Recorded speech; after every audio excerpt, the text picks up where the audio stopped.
नमस्कार दोस्तों, जय हरि विष्णु। स्वागत है आप सभी का हमारे चैनल पर। दोस्तों, आज मैं आप लोगों के समक्ष मौनी अमावस्या की व्रत कथा लेकर उपस्थित हुई हूँ। दोस्तों, ऐसा कहा जाता है कि मौनी अमावस्या के दिन गंगा जल अमृत में बदल जाता है। इस दिन अगर आप व्रत रख रहे हैं तो प्रातः उठकर सबसे पहले स्नान करें और फिर भगवान विष्णु और भगवान शिव की पूजा करें। साथ ही मौनी अमावस्या की व्रत कथा सुनें।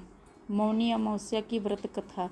दोस्तों, पौराणिक कथाओं के अनुसार मौनी अमावस्या के दिन मनु ऋषि का जन्म हुआ था। इस दिन मौन व्रत कर विधिवत श्रीहरि भगवान विष्णु की पूजा अर्चना करने से मुनि पद की प्राप्ति होती है। सनातन धर्म में अमावस्या तिथि का दिन विशेष महत्व है। शास्त्रों के अनुसार जब सूर्य और चंद्रमा के बीच का अंतर शून्य हो जाता है तो अमावस्या तिथि का योग बनता है। दोस्तों, धार्मिक मान्यताओं के अनुसार अमावस्या की तिथि भगवान विष्णु को अत्यंत प्रिय है। मौनी अमावस्या पर मौन धारण कर स्नान करने का विधान है। इस दिन पीपल के पेड़ व भगवान विष्णु की विधिवत पूजन भी काफ़ी महत्वपूर्ण माना जाता है। स्कंद पुराण में वर्णित एक कथा के अनुसार बिना व्रत कथा पाठ किए किसी भी व्रत को पूर्ण नहीं माना जाता। अगर आप मौनी अमावस्या के दिन व्रत रख रहे हैं तो इस व्रत की कथा को जरूर सुनें। मौनी अमावस्या की पौराणिक कथा। दोस्तों, प्राचीन काल में कांचीपुरी में देवस्वामी नाम का एक ब्राह्मण रहता था। उसकी पत्नी का नाम धनवती था। उसके 7 पुत्र और एक पुत्री थी। पुत्री का नाम गुणवती था। ब्राह्मण ने 7 पुत्रों का विवाह करने के बाद बेटी के लिए वर तलाश करने के लिए अपने सबसे बड़े पुत्र को भेजा। उसने एक ज्योतिषी को कन्या की कुंडली दिखाई। उसने बताया कि विवाह होते ही कन्या विधवा हो जाएगी। ज्योतिष की बात सुनकर ब्राह्मण दुखी हो गया और उसने उसका उपाय पूछा। दोस्तों, उपाय पूछे जाने पर ज्योतिषी ने बताया कि सिंघल द्वीप पर एक सोमा नामक धोबिन रहती है। यदि कन्या की शादी से पहले घर आकर वह पूजन करे तो यह दोष दूर हो जाएगा। ब्राह्मण ने गुणवती को अपने सबसे छोटे पुत्र के साथ सिंघल द्वीप भेजा। दोनों सागर किनारे पहुंचकर उसे पार करने की कोशिश करने लगे। जब समुद्र को पार करने का कोई रास्ता नहीं मिला तो भूखे प्यासे वह वट वृक्ष के नीचे आराम करने लगे। दोस्तों, पेड़ पर घोंसले में एक गिद्ध का परिवार रहता था।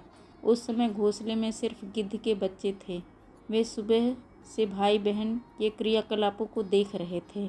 दोस्तों, जब शाम को गिद्ध के बच्चों की माँ भोजन लेकर घोंसले में आई तो वे उस भाई बहन की कहानी को बताने लगे। उनकी बात सुनकर माँ को नीचे बैठे भाई बहन पर काफ़ी दया आई और बच्चों को आश्वासन दिया कि वह उनकी समस्या का समाधान करेगी। यह सुनकर गिद्ध के बच्चों ने भोजन ग्रहण किया। दोस्तों, दया और ममता से वशीभूत गिद्ध माता उनके पास आई और बोली कि मैंने आपकी समस्याओं को जान लिया है। इस वन में जो भी फल फूल मिलेगा मैं आपके लिए ले आती हूँ तथा प्रातःकाल मैं आपको सिंघल द्वीप धोबिन के पास पहुँचा दूंगी। अगले दिन सुबह होते ही गिद्ध माता ने दोनों भाई बहनों को समुद्र पार कराकर सिंघल द्वीप सोमा के पास पहुँचा दिया।